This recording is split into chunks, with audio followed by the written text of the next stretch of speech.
DP दादा तिथे म्हणले, की "अरे सांबार ह्याला तर 100% ह्याला ओळखता येणार नाही. मग इडली सांबार करून दाखवायचं ना." असं ते आधीच म्हणले होते. तर ही गोष्ट आता कोणाच्याही म्हणजे अगदी तिथे डीपी दादाच नाही, तर आपण सगळेजण टीव्ही बघताना आपल्या देखील डोक्यात ही गोष्ट नक्कीच आली असणार आहे, की "अरे हां, ठीक आहे.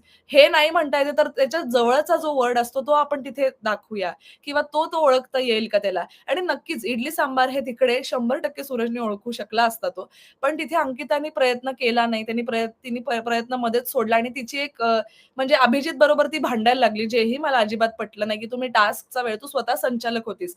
तू स्वतः इतक्या उत्तमरित्या तिथे संचालन केलंस. काल प्रत्येक कंटेस्टंटला तू तिकडे समजावून सांगत होतीस, की कसं तिथे तू हात धर, तू पाणी वाहून देऊ नकोस. त्यामुळे मला तरी अंकिताकडनं खूप हाय एक्स्पेक्टेशन्स होत्या, की ती खूप छान परफॉर्म करेल.